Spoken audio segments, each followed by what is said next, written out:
Al-Iman TV, sarana penyubur keimanan.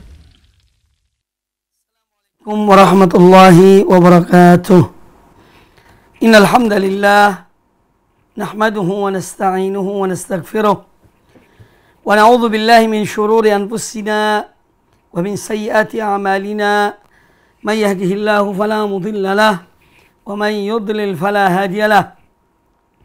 وأشهد أن لا إله إلا الله وحده لا شريك له وأشهد أن محمدا عبده ورسوله يا أيها الذين آمنوا اتقوا الله حق تقاته ولا تموتن إلا وأنتم مسلمون يا أيها الناس اتقوا ربكم الذي خلقكم من نفس واحدة وخلق منها زوجها وبث منهما رجالا كثيرا ونساء واتقوا الله الذي تساءلون به والأرحام إن الله كان عليكم رقيبا يا أيها الذين آمنوا اتقوا الله وقولوا قولا سديدا يصلح لكم أعمالكم ويغفر لكم ذنوبكم ومن يطع الله ورسوله فقد فاز فوزا عظيما. أما بعد, kaum muslimin dan kaum muslimat, para pemirsa televisi Roja dan para pendengar radio Roja dimanapun anda berada, semoga senantiasa dirahmati Allah Subhanahu wa Ta'ala. Alhamdulillah, pada kesempatan yang baik ini kita kembali bertemu dalam pembahasan hadis-hadis Nabi sallallahu alaihi wasallam dari kitab Riyadhus Shalihin min kalami Sayyidil Mursalin sallallahu alaihi wasallam yang ditulis oleh Imam Abu Zakaria Yahya bin Sharaf An-Nawawi rahimahullah taala rahmatan wasi'ah. Pembahasan kita yang terakhir sampai atau masih pada bab tentang adab-adab di dalam majelis, dalam sebuah pertemuan atau dalam satu majelis yang di sana ada orang yang duduk, berkumpul, berbicara, berbincang. Ini yang diajarkan oleh Nabi SAW tentang adab-adab di majelis. Dan insya Allah pada kesempatan yang baik ini kita akan melanjutkan beberapa hadis dalam bab ini, yaitu hadis Abu Hurairah radhiyallahu anhu. Qala al-Imam Abu Zakaria Yahya bin Sharaf An-Nawawi rahimahullah taala. Al-Imam An-Nawawi rahimahullah berkata, wa an Abi Hurairah radhiyallahu anhu qala, dan dari Abu Hurairah radhiyallahu anhu beliau berkata, qala Rasulullah sallallahu alaihi wasallam, Rasulullah sallallahu alaihi wasallam bersabda, man jalasa fi majlisin fakathura fihi laghatuhu faqala qabla an yaquma min majlisihi dhalika subhanakallahumma wa bihamdika asyhadu an la ilaha illa anta astaghfiruka wa atubu ilaik illa ghufira lahu ma kana fi majlisihi dhalika. Rawahu Tirmidzi wa qala haditsun hasanun sahih. Dari Abu Hurairah radhiyallahu anhu beliau berkata, Rasulullah sallallahu alaihi wasallam bersabda, man jalasa fi majlisin, barang siapa yang duduk di satu majelis, fakathura fihi laghatuhu, maka di dalam masjid itu banyak yang dibicarakan, hal-hal yang tidak bermanfaat bagi akhiratnya. Faqala qabla an yaquma min majlisihi dhalika, lalu kemudian dia mengucapkan kalimat di bawah ini sebelum dia bangkit dari majelis tersebut. Dia mengatakan atau dia mengucapkan, subhanakallahumma wa bihamdika asyhadu an la ilaha illa anta astaghfiruka wa atubu ilaik illa ghufira lahu ma kana fi majlisihi dhalika, melainkan akan atau dia diampuni apa yang terjadi yang diucapkan di majelis tersebut. Jadi kita diajarkan oleh Rasulullah sallallahu alaihi wasallam, tatkala kita berada di satu majelis, perbincangan di dalam majelis itu hal-hal bersifat duniawi atau hal-hal yang tidak ada manfaatnya untuk akhirat, maka kita dianjurkan. Bahkan sebagian ulama mengatakan atau melihatnya sebagai satu kewajiban mengucapkan kalimat ini, Subhanakallahumma wa bihamdik. Maha suci Engkau, ya Allah, dan segala puji hanya milik-Mu. Asyhadu an la ilaha illa ant. Aku bersaksi bahwasanya tiada sembahan yang hak kecuali Engkau. Astaghfiruka wa atubu ilaik. Aku mohon ampun kepada Engkau dan aku bertobat kepadamu. Dia mengucapkan kalimat ini, maka dia akan diampuni dosanya atau kesalahannya yang terjadi, yang dia lakukan di majelis itu. Kalimat ini atau bacaan ini dikenal dengan kafaratul majlis. Namanya kafaratul majlis. Jadi bacaan ya sebagai penghapus kesalahan-kesalahan atau suatu dosa yang dilakukan oleh seorang dalam ucapannya di majelis tersebut. Ya. Nah, ini menunjukkan bahwa Nabi kita Muhammad sallallahu alaihi wasallam mengajarkan kepada kita segala sesuatu. Tidaklah suatu kebaikan yang beliau ketahui, melainkan beliau ajarkan kepada umatnya kebaikan itu. Sehingga tidak ada lagi sesuatu yang baik yang baru ditemukan. Karena Nabi alaihissalam telah menyampaikan semua hal yang baik yang membawa umatnya kepada ridha Allah, membawa umatnya kepada cinta Allah dan kepada surga Allah Subhanahu wa taala. Semua sudah disampaikan oleh Rasulullah sallallahu alaihi wasallam.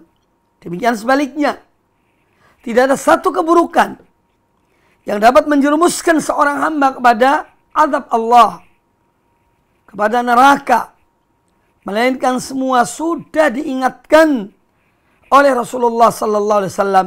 Beliau sampaikan dan beliau ingatkan umat ini dari hal-hal yang akan menjerumuskan mereka kepada kebinasaan, kepada kehancuran. Maka semoga Allah membalas Nabi sallallahu alaihi wasallam dengan balasan yang berlipat ganda atas kebaikan beliau dalam membimbing umatnya kepada yang terbaik. Sallallahu alaihi wa alihi wa sahbihi wasallam. Nah, hadis ini menjelaskan kepada kita adab-adab dalam suatu majelis.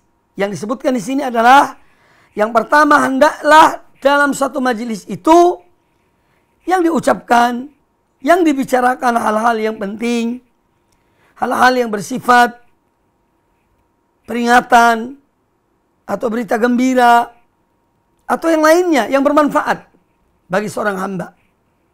Seyogianya demikian. Sekarang kita banyak melihat alangkah banyaknya majelis-majelis yang tidak ada manfaatnya, yang pembicaraannya hanya ke utara, selatan, timur, dan barat. Tidak tahu apa manfaatnya, apa gunanya.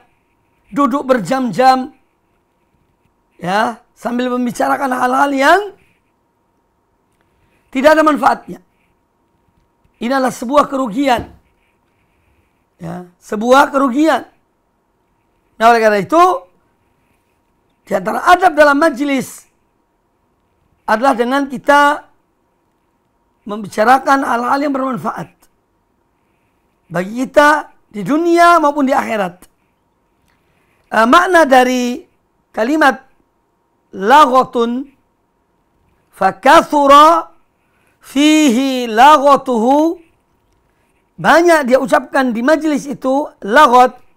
Disebutkan di sini bahwa laghat itu adalah pembicaraan yang tidak ada manfaatnya bagi seorang hamba di akhirat kelak. Itu laghat. Ada laghat, ada ghalat. Ya. Dua kata yang bermiripan. Ya. Laghatun, ghalatun. Kalau ghalatun artinya khata'un. Ya. Al-ghalatat. Ya. Itu artinya kesalahan. Ya. Ini makna dari ghalat. Tapi kalau laghat, ya, adalah pembicaraan yang tidak berguna bagi seorang hamba untuk di akhirat kelak. Dan sebagaimana saya jelaskan tadi, banyak majelis-majelis, obrolan-obrolan, bahkan di di grup-grup yang ada di WhatsApp atau yang lainnya, terkadang kita jumpai bahkan tidak sedikit pembicaraan-pembicaraan yang tidak ada gunanya, yang tidak ada manfaatnya sama sekali. Padahal setiap apa yang kita ucapkan, yang kita tulis, semua akan kita pertanggungjawabkan kepada Allah Subhanahu wa Ta'ala. Maka semoga Allah Azza wa Jalla senantiasa memberikan kepada kita kecerdasan. Kecerdasan yaitu orang yang cerdas, yang selalu melakukan sesuatu yang bermanfaat untuk sesudah kematiannya. Untuk sesudah kematiannya.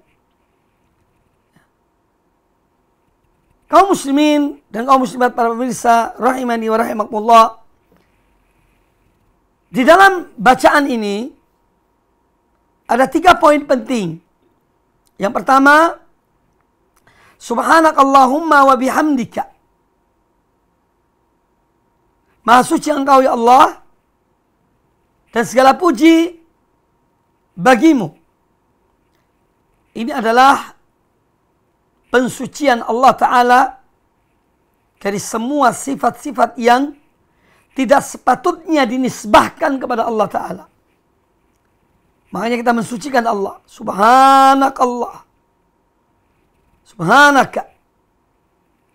Subhanallah. Ya, ini kalimat tasbih. Yaitu mensucikan Allah Ta'ala dari semua sifat-sifat yang tidak sepatutnya, yang tidak selayaknya dinisbahkan kepada Allah Subhanahu wa Ta'ala. Karena Allah zat yang maha sempurna. Tidak ada kekurangan pada Allah Ta'ala sedikit pun.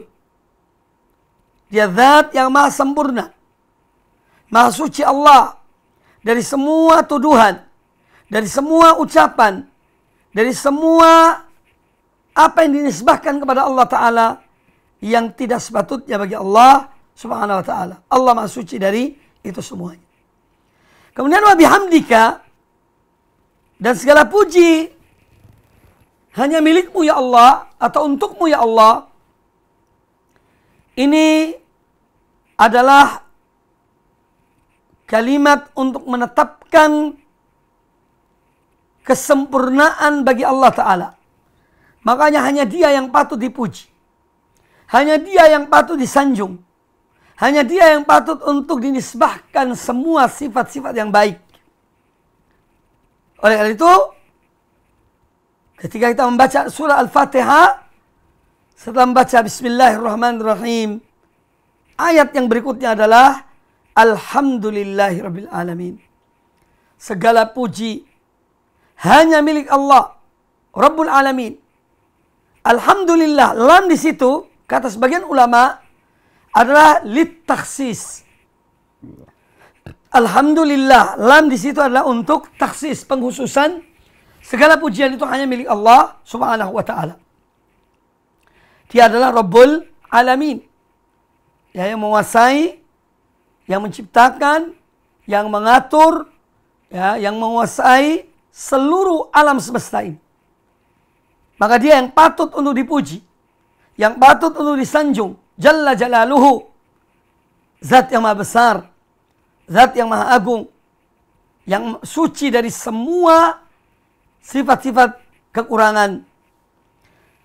Kemudian asyhadu an la ilaha illallah, asyhadu an la ilaha illa anta. Ini adalah pengakuan dari seorang hamba akan keesaan Allah Subhanahu wa Ta'ala. Syahadah itu artinya persaksian. Maka orang yang mengucapkan kalimat asyhadu an la ilaha illallah wa asyhadu anna Muhammadar Rasulullah atau yang semisal dengan itu, ya, ini seakan-akan dia menyaksikan dengan mata kepalanya dengan penuh keyakinan akan keesaan Allah Subhanahu wa taala. Asyhadu, asyahid. Syahid itu saksi. Mana syahidnya, mana saksinya?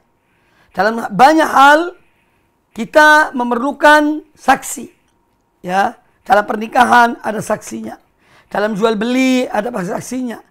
Ya, dalam hal-hal yang hutang piutang juga langkah baiknya adalah ada saksinya. Ya. Atau dalam satu perkara yang terjadi dibutuhkan saksi. Sehingga kalau terjadi sesuatu yang ditanya, apa ada buktinya? Apa ada saksinya yang melihat peristiwa ini? Baru kemudian didatangkan saksinya. Saksi itu yang melihat dengan mata kepalanya tentang suatu kejadian. Maka ketika seorang dia mengucapkan asyhadu an la ilaha illallah, aku bersaksi bahwasanya tiada sembahan yang hak kecuali Allah, ini seakan-akan dia melihat dengan mata kepalanya akan keesaan Allah Subhanahu wa taala. Dia yakin betul tanpa ada keraguan sedikit pun. Ya. Ini makna dari kalimat atau kata syahida yashhadu. Kalimat yang bermakna persaksian atau menyaksikan. Maka seorang hamba memberikan persaksian tentang keesaan Allah Subhanahu wa taala. Ya. Asyhadu an la ilaha illa ant. Aku bersaksi bahwasanya tiada sembahan yang hak ya Allah kecuali Engkau.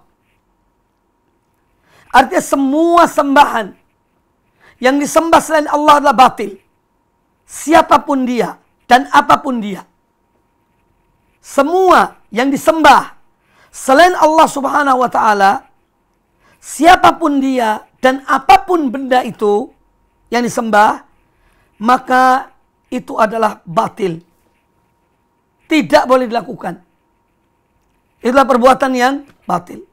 Yang hak hanya satu, yaitu peribadatan yang disembah, yang dipersembahkan hanya untuk Allah Ta'ala. Jadi yang patut disembah hanya Allah Azza wa Jalla. Ya. Semua selain Allah adalah batil. Semua yang disembah selain Allah adalah suatu kebatilan. Dia tidak berhak disembah. Dia tidak berhak diibadahi. Jadi yang berhak disembah, yang berhak diibadahi hanya Allah Subhanahu wa taala. Asyhadu an la ilaha illa ant. Aku bersaksi bahwa saya tidak sembahan yang hak kecuali Engkau. Astaghfiruka wa atubu ilaik. Kemudian ditutup kalimat ini dan membaca istighfar. Minta ampun pada Allah, bertobat pada Allah. Kalau dalam majelis itu ada pembicaraan, ada hal-hal yang tidak selayaknya diomongkan, dibicarakan, ya, maka seorang hamba bertobat pada Allah Ta'ala dan mohon ampun kepada Allah Subhanahu wa Ta'ala. Jadi ini makna dari kalimat Subhanakallahumma bihamdika asyhadu an la ilaha illa anta astaghfiruka wa atubu ilaik. Nah, orang yang mengucapkan kalimat ini ketika dia akan bangkit dari majelis tempat duduknya, sebelum dia bangkit dia mengucapkan kalimat ini, maka akan diampuni dosanya yang terjadi ketika dia berada di majelis tersebut. Nah, oleh karena itu jangan kita gampangkan tentang bacaan ini. Kalimatnya singkat, tapi dia memberi makna yang besar, manfaatnya besar, itu mendapat ampunan Allah Subhanahu wa taala. Kemudian hadis yang berikutnya masih ada kaitannya dengan hadis ini.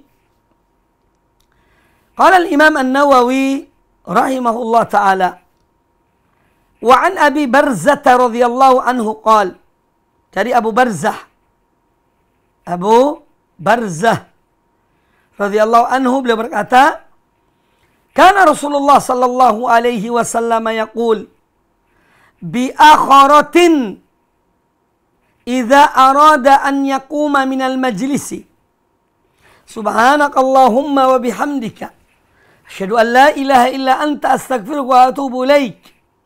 Faqala rajulun ya Rasulullah innaka lataqulu qawlan ma kunta taquluhu fima madha. Qal dzalika kaffaratun lima yakunu fil majlisi. Rawahu Abu Dawud. Hadis ini diriwayatkan oleh Imam Abu Dawud dan juga oleh Imam Al-Hakim dalam kitabnya Al-Mustadrak. Baik. Kata Abu Barzah radhiyallahu anhu, karena Rasulullah sallallahu alaihi wasallam yaqul, adalah Rasulullah SAW mengucapkan bi akhiratin. Arti bi akhiratin kata para ulama yaitu fi akhiri hayatihi. Jadi di akhir-akhir hidup beliau sallallahu alaihi wasallam, kalau duduk satu majelis ketika beliau bangun, beliau mengucapkan kalimat ini. Yaqulu bi akhiratin ay yaqulu fi akhiri hayatihi. Ini menunjukkan bahwa kafaratul majlis ini diamalkan oleh Nabi SAW di akhir-akhir kehidupan beliau. Sebagaimana dijelaskan oleh Abu Barzah. Bahwa beliau Rasulullah SAW di akhir hidupnya apabila hendak bangkit dari majelisnya, beliau mengucapkan subhanakallahumma wa bihamdika asyhadu an la ilaha illa anta astaghfiruka wa atubu ilaik. Sama dengan ucapan yang disebutkan dalam hadis sebelumnya. Faqala rajulun, maka seorang bertanya kepada Nabi sallallahu alaihi wasallam, ya Rasulullah, wahai Rasulullah, innaka la taqulu qawlan ma kunta taquluhu fi ma madha. Sungguhnya engkau Rasulullah mengucapkan satu kalimat, satu ucapan yang tidak pernah engkau ucapkan sebelumnya di waktu-waktu yang berlalu. Maka dijawab oleh Nabi SAW, kata beliau, dzalika kaffaratun lima yakunu fil majlis. Jadi ucapan ini sebagai kafarah, sebagai penghapus dosa, penghapus kesalahan bagi suatu dosa atau kesalahan yang terjadi di majelis itu, yang dilakukan ketika seorang berada di majelis tersebut. Hadis sahih riwayat Imam Abu Dawud dan Al-Hakim. Jadi hadis ini juga menegaskan kepada kita bahwa Rasul alaihissalam mengucapkan kalimat ini ketika beliau akan bangkit dari tempat duduknya. Ya, dan kalimat ini disebut dengan kafaratul majlis, sebagai menghapus dosa seseorang di satu majelis. Ya, dari ucapan-ucapan yang diucapkannya, atau mungkin dari niat-niat yang tidak benar ketika duduk di majelis itu. Maka dengan demikian, ini akan diampuni oleh Allah Subhanahu wa ta'ala jika seorang mengucapkan kalimat tersebut. Yang diambil dari hadis ini, bahwa hadis ini menjelaskan kepada kita tentang bacaan kafaratul majlis. Dan kalimat ini masyhur. Ya, banyak kita jumpai di majelis-majelis, ya, selalu pada akhir dari pertemuan, ya, selalu ditutup dengan kafaratul majlis. Kemudian di sini menjelaskan kepada kita bahwa memuji Allah dan mensucikan Allah Subhanahu wa ta'ala serta beristighfar mohon ampun pada Allah Ta'ala, ini sebagai kafarah, penghapus dosa bagi suatu ucapan yang diucapkan oleh seorang.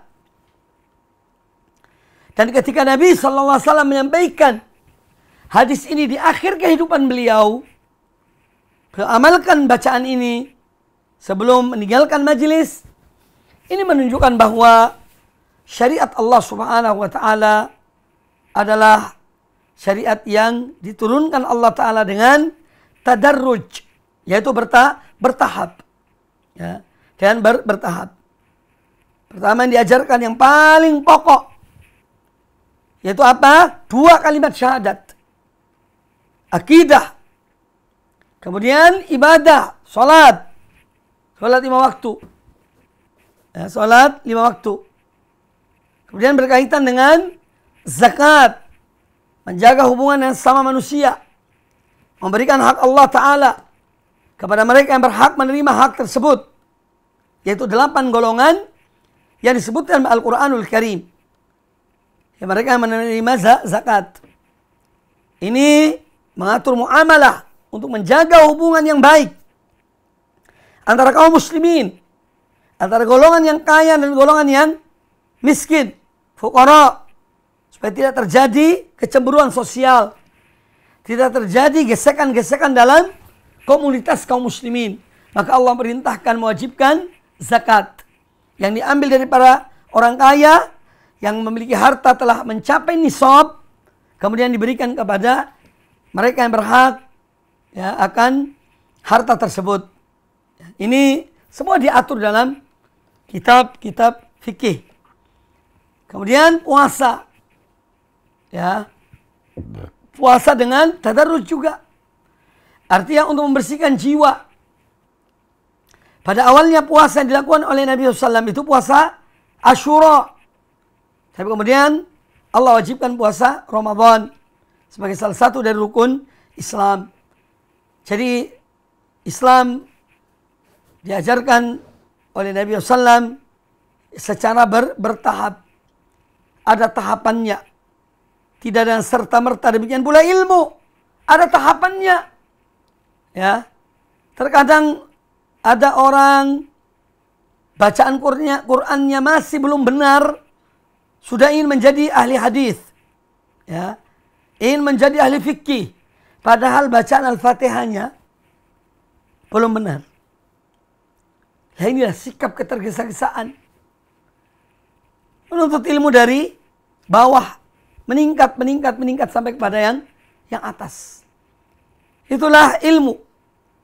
Jadi syariat Allah Ta'ala adalah syariat yang diturunkan oleh Allah kepada Nabi-Nya dan Rasul-Nya Sallallahu Alaihi Wasallam, dan beliau menyampaikan kepada umatnya dengan bertahap.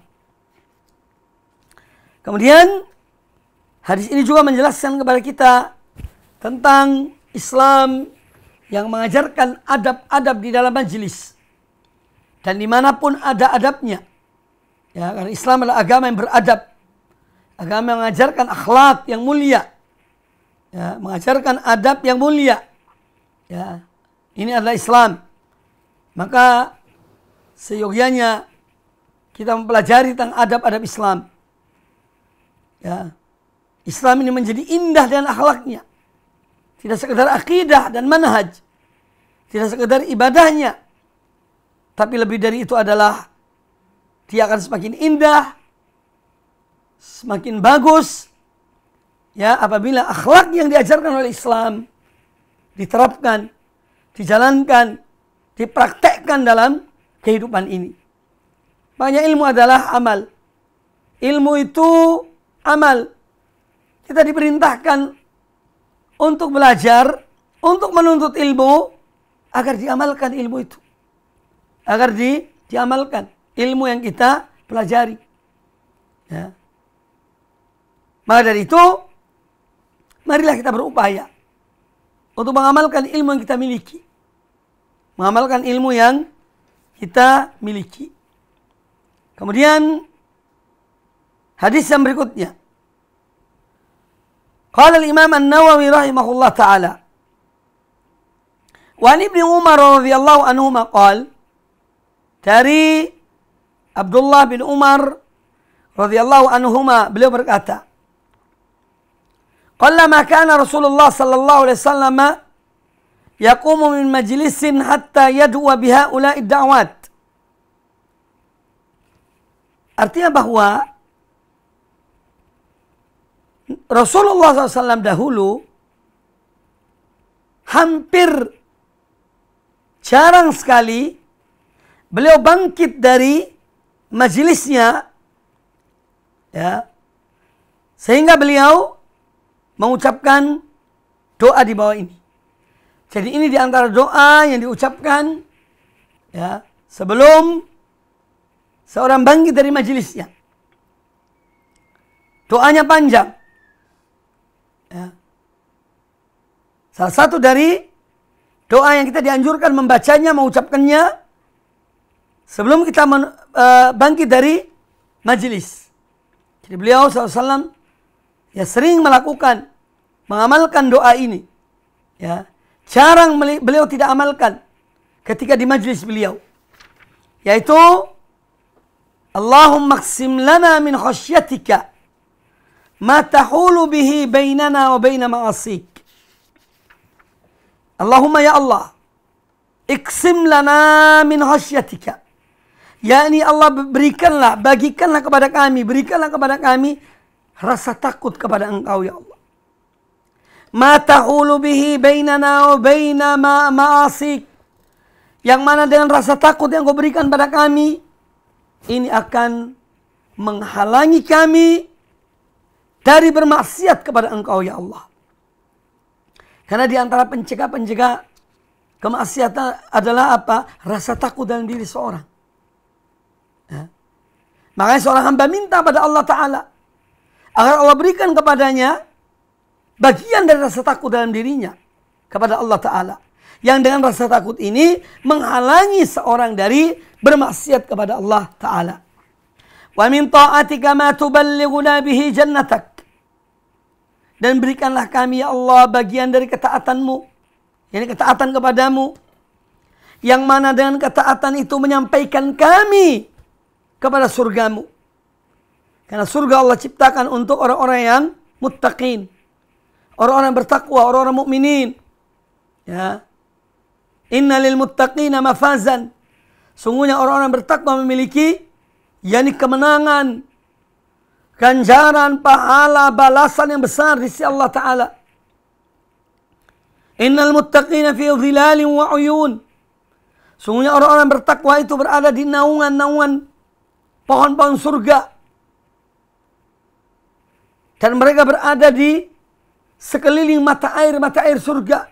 Siapa mereka? Al-muttaqun. Orang-orang bertakwa. Maka seorang mohon pada Allah Ta'ala dalam doanya, wa min ta'atika ma tuballighuna bihi jannatak. Dan bagikanlah, berikanlah kepada kami ya Allah sebagian atau ketaatan kepada Engkau yang dengan ketaatan itu Engkau sampaikan kami ke surga. Engkau sampaikan kami ke surga. Itu dengan ketaatan yang kita amalkan, yang kita lakukan. Wa minal yaqini ma tuhawwinu bihi alaina masa'ib ad-dunya. Dan ya Allah berikanlah kepada kami keyakinan yang mana dengan keyakinan itu akan meringankan kami musibah-musibah dunia ini.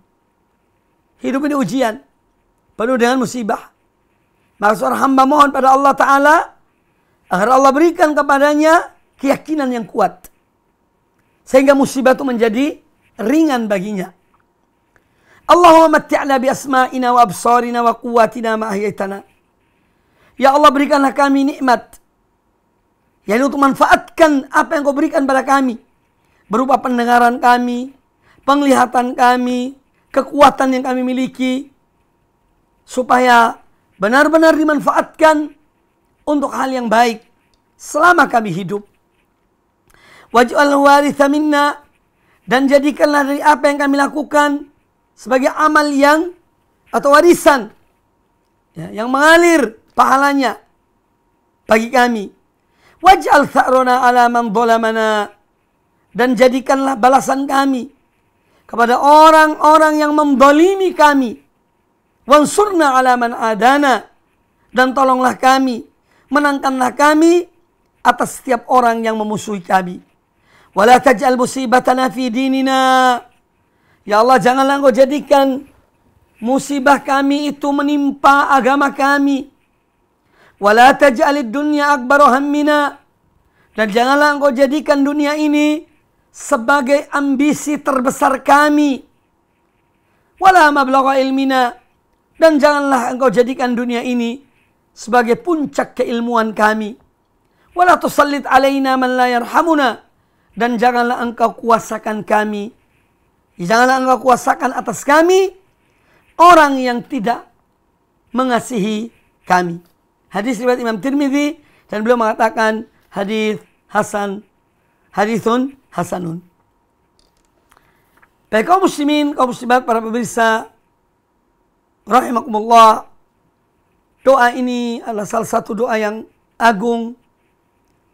Bagaimana Nabi SAW mengajarkan kepada kita di dalam berdoa, dalam memohon pada Allah permohonan-permohonan yang sangat mulia bagi seorang hamba, baik dalam kehidupannya di dunia ini maupun ketika dia dibangkitkan di akhirat kelak. Semua permohonan ini adalah permohonan-permohonan yang mulia. Dan ini sering dibaca oleh Nabi SAW di majlis beliau sebelum menyelesaikan majlisnya. Ya, namun sangat disayangkan memang jarang kita jumpai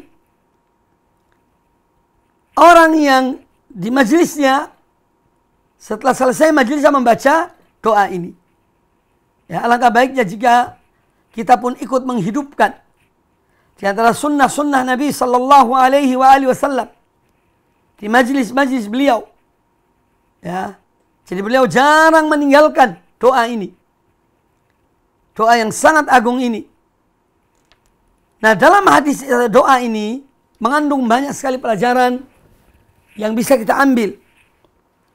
Ya, yang pertama bahwa seorang hamba yang baik dan salah satu tanda kebaikan bagi seorang hamba bahwa orang ini masih baik ketika ada rasa takut dalam dirinya kepada Allah Subhanahu wa taala.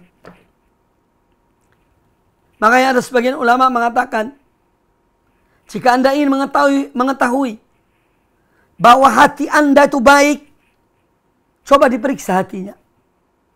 Apakah dalam hatimu ada rasa takut kepada Allah atau tidak? Selama masih ada rasa takut pada Allah Ta'ala dalam hati seorang hamba, itu pertanda kebaikan bagi hamba itu. Yang bahaya dan celaka, tatkala rasa takut dalam diri seorang hamba telah hilang lenyap, tidak ada lagi rasa takutnya pada Allah Azza wa Jalla. Na'udzubillah min dzalik. Ini pertanda kharabul qalbi, pertanda rusaknya hati, bobroknya hati, tatkala tidak lagi memiliki rasa takut pada Allah Subhanahu wa taala. Maka dari itu seorang hamba diajarkan oleh Nabi sallallahu alaihi wasallam dalam hadis ini, dalam doa ini, untuk memohon pada Allah Ta'ala rasa takut. Allahumma qsim lana min khasyatika ma tahulu bihi bainana wa baina ma'asik. Ya Allah, berikanlah kepada kami rasa takut terhadap Engkau, yang dengan adanya rasa takut itu dia sebagai penghalang, sebagai pencegah dari berbuat maksiat kepada Engkau, ya Allah. Jadi itu manfaatnya rasa takut yang ada dalam diri seorang hamba kepada Allah Ta'ala. Bahwa rasa takut itu akan mencegah dia dari perbuatan kemaksiatan, dari perbuatan dosa. Kalaupun dia terjerumus dalam dosa, karena manusia tidak lepas dari dosa dan kemaksiatan. Kalaupun dia terjerumus dalam dosa, dia segera kembali kepada Allah Ta'ala dan bertobat dan beristighfar dan memperbanyak amal-amal kebaikan untuk menutupi atau menghapus dosanya. Jadi selama ada rasa takut dalam diri seorang hamba, dalam hati seorang hamba, itu pertanda masih ada kebaikan dalam diri hamba itu.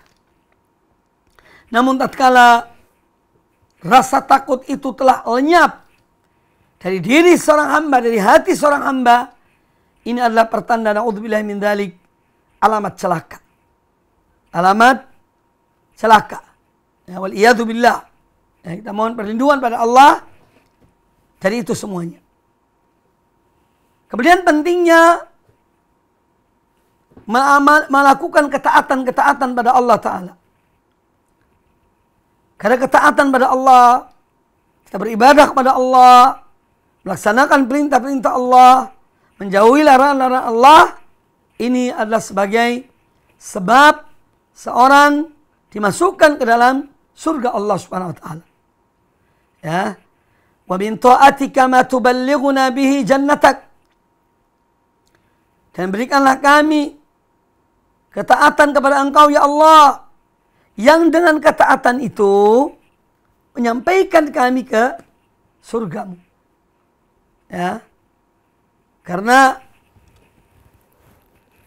seorang masuk surga disebabkan amalnya. Disebabkan karena amalnya. Tapi balasan surga itu sendiri yang diberikan kepada seorang hamba, ini adalah rahmat Allah Azza wa Jalla kepada hamba itu. Ya, sehingga Allah berikan balasan yang jika dibandingkan dengan amal perbuatannya, maka balasan yang Allah berikan kepadanya ya, jauh lebih besar. Dan amal ibadah yang dilakukannya dibandingkan dengan balasan itu, maka amal itu seakan-akan tidak ada artinya. Ya, tidak ada artinya. Namun Allah jadikan amal yang baik, iman dan amal soleh sebagai sebab seorang dimasukkan ke dalam surga Allah Subhanahu wa ta'ala. Maka seorang hamba selalu memohon pada Allah Azza wa Jalla agar Allah berikan taufik kepadanya untuk selalu taat pada Allah, selalu melaksanakan perintah-perintah Allah dan menjauhi larangan-larangan Allah. Kalau terjerumus dalam dosa, segera kembali pada Allah Ta'ala dan bertaubat. Walladzina idza fa'alu fahishatan aw zalamu anfusahum dzakarullaha fastaghfaru li dzunubihim.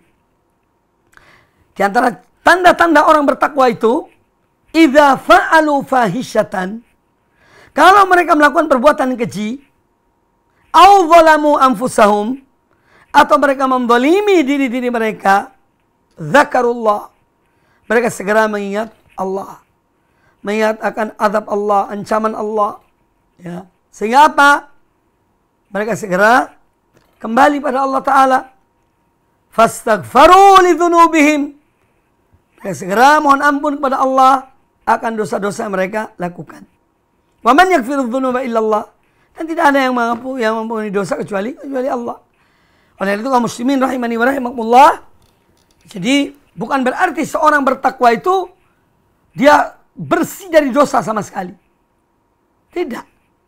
Terkadang dia terjerumus dalam dosa, terjerumus dalam maksiat, tetapi dia kembali pada Allah Ta'ala. Segera kembali pada Allah Ta'ala dan bertobat dan beristighfar, mohon ampun pada Allah Azza wa Jalla, dan memperbanyak amal-amal soleh, memperbanyak amal kebaikan yang dengannya ya, dia berharap Allah akan mengampuni dosa-dosanya. Sebagaimana Allah Ta'ala berfirman, innal hasanati yudhibna sayyiat, sesungguhnya perbuatan-perbuatan baik itu akan menghilangkan atau menghapus perbuatan-perbuatan buruk. Dan disabdakan oleh Nabi sallallahu alaihi wasallam, ittaqillaha haitsuma kunta, bertakwalah kepada Allah dimanapun kamu berada. Wa atbi'is sayyi'atal hasanata tamhuha, dan ikutilah satu perbuatan buruk dan kamu berbuat baik. Niscaya perbuatan baik itu akan menghapus perbuatan buruk tersebut.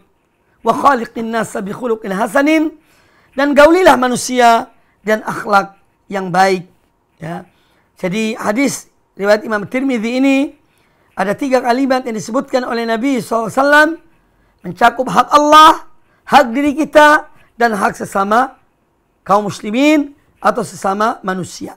Hak Allah adalah bertakwa pada Allah Ta'ala. Itu kewajiban kita kepada Allah Ta'ala. Kewajiban kita kepada diri kita sendiri, itu hak diri kita. Kalau berbuat dosa, segera mohon ampun pada Allah Ta'ala. Kalau berbuat jelek, segera berbuat baik. Ini kewajiban kita pada diri kita. Yang ketiga adalah wa khaliqin nasa bi khuluqin hasanin, kaulilah manusia dan akhlak yang mulia.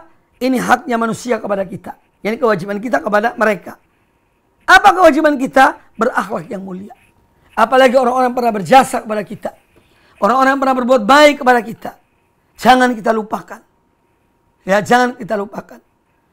Sesungguhnya mengingkari satu kebaikan adalah sebuah kemungkaran. Ya, sebuah kemungkaran. Mengingkari satu kebaikan dari seorang hamba Allah kepada kita, ini adalah sebuah kemungkaran. Ya. Orang yang baik adalah orang yang tahu akan ma'ruf. Ya, oleh karena itu marilah kita mohon pada Allah Ta'ala agar kita menjadi hamba-hamba Allah yang tahu akan kebaikan. Ya, yang tahu akan kebaikan. Satu sifat yang sangat tercela perangai yang sangat buruk ketika seorang melupakan kebaikan orang lain. Ketika seorang melalaikan kebaikan orang lain terhadap dirinya. Walaupun orang itu tidak meminta diperlakukan baik. Walaupun orang itu tidak meminta dan tidak mengharapkan. Karena harapannya hanya pada Allah Azza wa Jal. Allah akan memberikan. Untuk apa berharap pada manusia? Manusia fuqara. Manusia itu fakir. Bagaimanapun kayanya. Dia tetap miskin. Tapi ketika seorang berbuat baik, berharaplah pada Allah Ta'ala. Ya. Jadi walaupun seorang yang memperlakukan kebaikan pada orang lain, dia tidak berharap pada orang itu.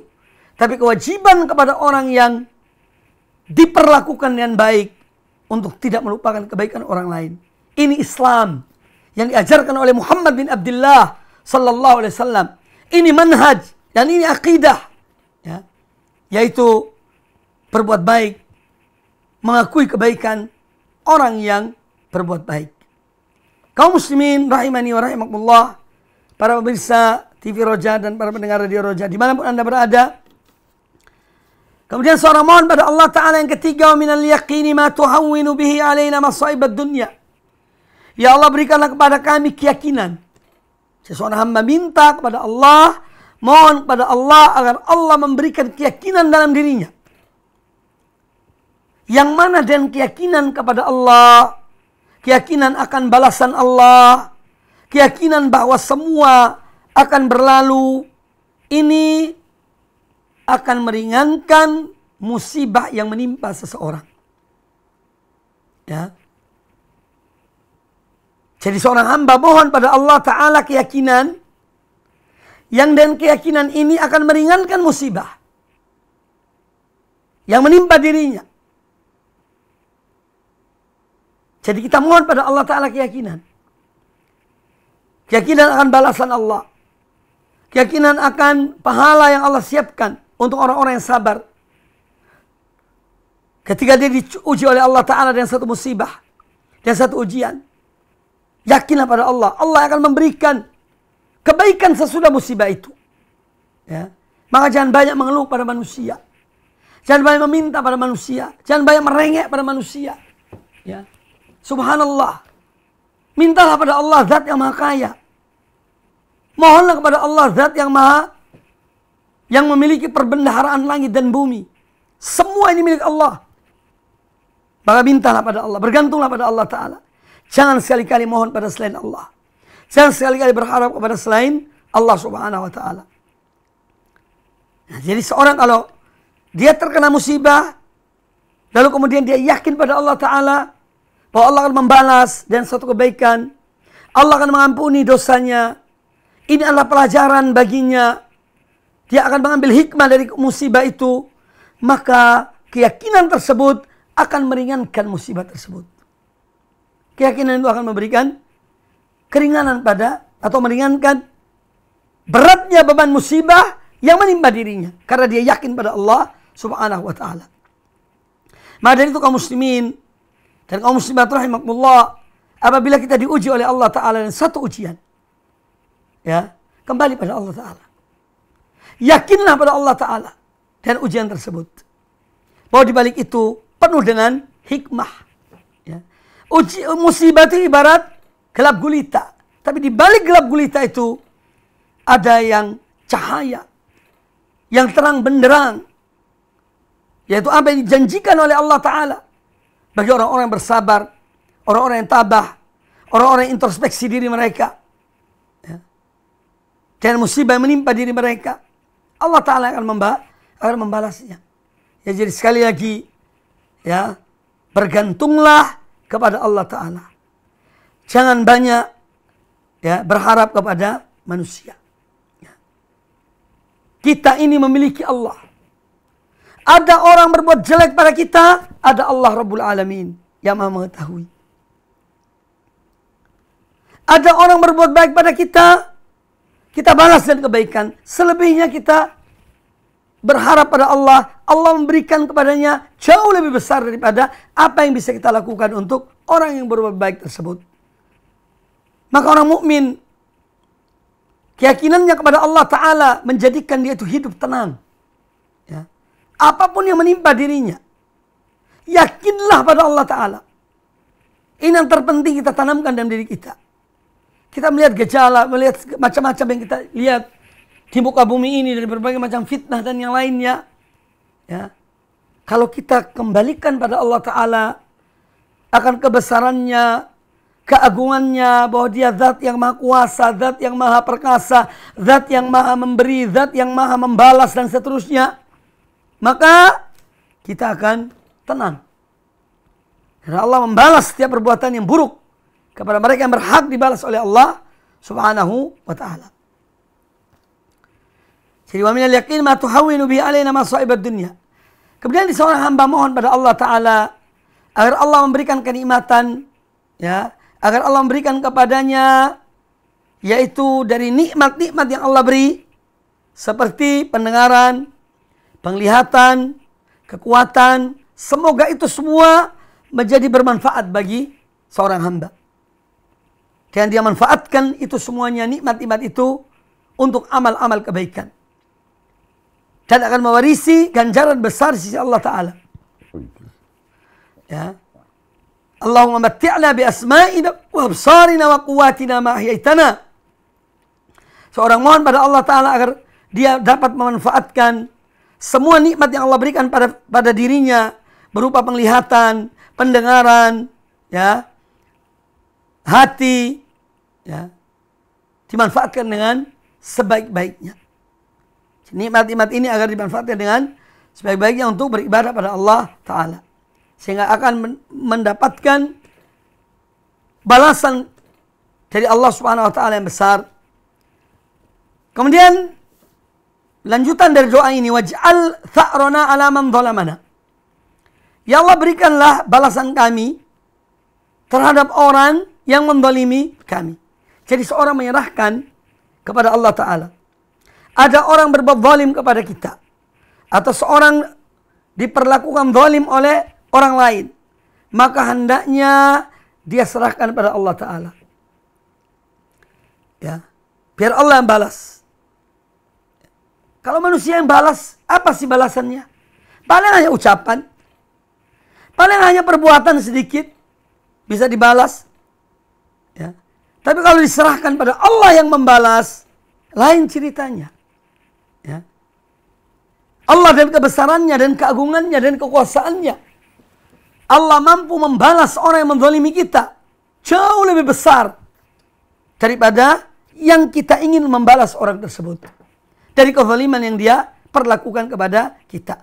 Makanya serahkan pada Allah Ta'ala. Waj'al tha'rana ala man dhalamana.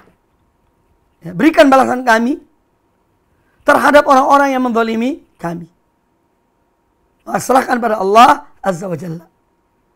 Kalau kita ingin balas, tidak akan puas dan tidak ada gunanya. Ya. Tidak ada gunanya. Serahkan pada Allah Azza wa Jalla. Dia yang maha perkasa, dia yang maha besar. Wansurna ala man adana.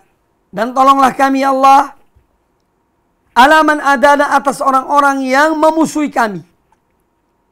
Jadi kita minta pertolongan pada Allah Azza wa Jalla. Allah yang akan menghadapi mereka, orang-orang yang memusuhi kami. Biar Allah menghadapi mereka. Allah yang akan memberikan akibat dari perbuatan mereka. Kita minta pertolongan pada Allah Ta'ala. Wansurna ala man adana. Tolongkanlah kami, atau menangkanlah kami atas orang-orang yang memusuhi kami. Ini pun kembali kepada Allah Ta'ala. Tenang hidup ini kalau kita selalu mengembalikan itu kepada Allah Azza wa Jalla. Kemudian lanjutan doa ini, wala taj'al musibatana fi dinina. Musibah paling besar menimpa seorang bukan pada fisiknya. Walaupun kita mohon perlindungan pada Allah Ta'ala dari musibah menimpa fisik kita, menimpa harta kita, menimpa yang lainnya, kita mohon perlindungan. Tapi musibah terbesar menimpa seorang adalah yang menimpa agamanya, yang menimpa akidahnya, merusak agamanya, merusak akidahnya, merusak ibadahnya, merusak akhlaknya dan moralnya. Ini musibah terbesar. Musibah terbesar.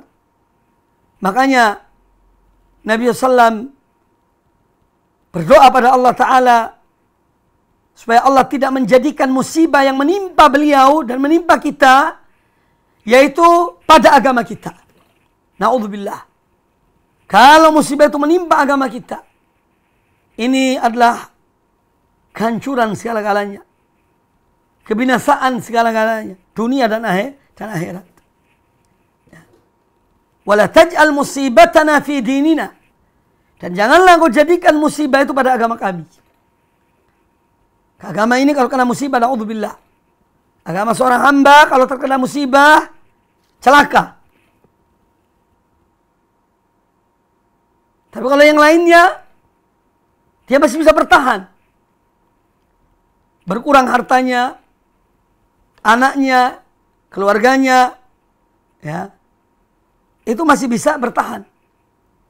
Tetapi kalau sudah agamanya yang hilang, yang terkena musibah, kerusakan pada akidahnya, kerusakan pada ibadahnya, kerusakan pada moralnya, dan seterusnya, na'udzubillahi min dzalik. Inilah musibah yang terbesar. Wala taj'al musibatana fi dinina. Wala taj'alid dunya akbar hammina. Ya Allah, janganlah kau jadikan dunia ini sebagai ambisi kami yang terbesar. Na'udzubillah. Manusia macam-macam. Ada manusia yang memang ambisinya hanya untuk dunia. Ya. Ada orang yang memang keinginannya untuk akhirat. Dia tidak mengharapkan dunia ini, maka dia banyak berbuat amal-amal kebaikan untuk akhiratnya. Tapi ada juga manusia yang memang dia hanya mementingkan dunianya. Nah, seorang mukmin mohon pada Allah Ta'ala perlindungan agar Allah tidak menjadikan dunia ini sebagai ambisinya yang terbesar. Wala taj'al musibatana wala taj'alid dunya akbar hammina. Ya Allah, janganlah kau jadikan dunia ini sebagai ambisi kami yang terbesar. Dunia ini sementara, ya.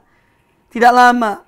Kenikmatan apapun yang kita miliki, yang kita dapati, semua akan berlalu. Ya. Jabatan apapun yang kita pegang, semua akan berlalu. Ya. Jadi dunia ini sementara. Yang kekal adalah akhirat. Ya, oleh karena itu jangan kita ambisi kepada sesuatu yang fana, lalu kita lalaikan, ya, yang kekal, yaitu akhirat. Wala taj'alid dunya akbar hammina wala mablagha ilmina. Dan jangan kau jadikan dunia ini sebagai puncak keilmuan kami. Kalau ditanya agama tidak tahu sama sekali. Tapi kalau ditanya masalah-masalah duniawi, Masya Allah, dari A sampai Z dia tahu tentang dunia. Ya, disuruh baca Al-Fatihah tidak bisa. Salam pun tidak bisa dan fasih. Baca salam tidak bisa.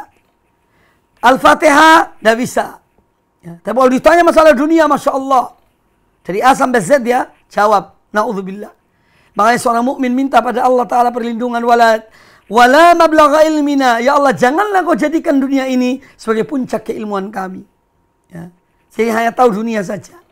Tidak mengetahui akhiratnya atau agamanya. Na'udzubillah. Wala tusallit alaina man la yarhamuna. Dan janganlah engkau jadikan atau engkau kuasakan atas kami orang yang tidak merahmati atau orang yang tidak menyayangi kami. Jadi kita mohon perlindungan pada Allah, ya, dari penguasa-penguasa yang zalim, penguasa-penguasa yang aniaya, penguasa-penguasa yang tidak mempunyai rasa kasih sayang kepada kita. Ini perlindungan yang dimohonkan atau doa yang dimohonkan oleh Nabi SAW kepada Allah Ta'ala dan diajarkan kepada kita. Maka doa ini, Masya Allah, alangkah baiknya setiap orang untuk menghafal doa ini karena mengandung makna yang begitu luas dan sangat mendalam. Demikian dapat disampaikan, mudah-mudahan bermanfaat bagi kita semuanya. Baik kaum muslimin, kaum muslimat, para pemirsa televisi Roja dan para pendengar radio Roja dimanapun Anda berada.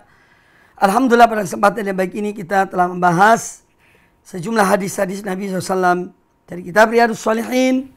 Semoga apa yang disampaikan tadi bermanfaat, terutama untuk diri saya pribadi dan kepada keluarga saya dan kepada semua yang mendengarkan kajian kita pada kesempatan yang baik ini. Ada satu hal yang ingin saya sampaikan pada penutup dari kajian ini, yaitu hadis Nabi SAW tentang kita meninggalkan hal-hal yang tidak bermanfaat. Min husni islamil mar'i tarkuhu ma la ya'ni. Kata Nabi SAW, di antara perkara-perkara yang, di antara bentuk pemahaman yang baik seseorang kepada Islam adalah dia meninggalkan hal-hal yang tidak bermanfaat baginya. Ya, kita melihat fenomena, melihat hal-hal yang kita lihat, kita dengar, ya. Maka mari kita lebih mampu untuk mengendalikan diri kita, melakukan hal-hal yang positif yang bermanfaat bagi diri kita. Adapun yang tidak bermanfaat bagi kita, tinggalkan. Ya. Nabi kita memerintahkan pada kita untuk apa? Badiru bil a'mal. Segera kalian beramal, kalian berbuat. Fitanan kakito'il lailil mudlim.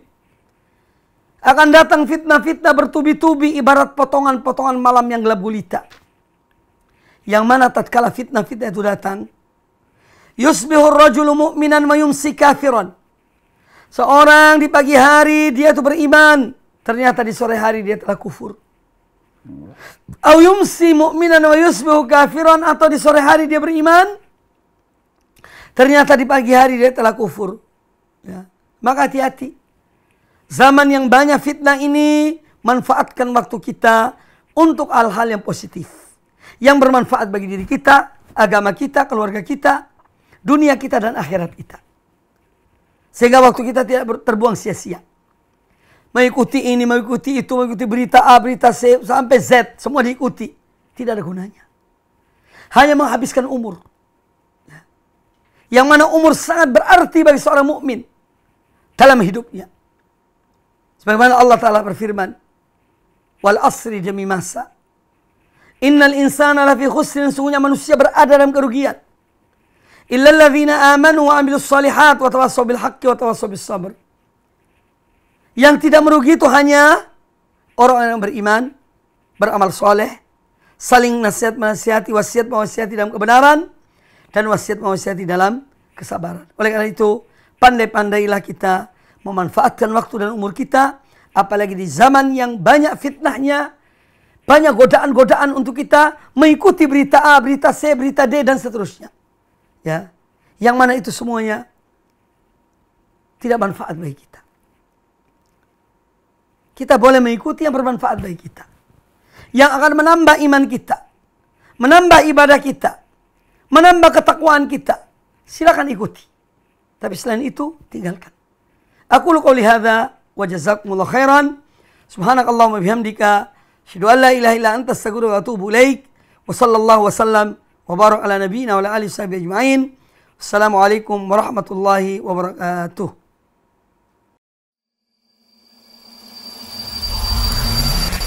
Al Iman TV, sarana penyubur keimanan.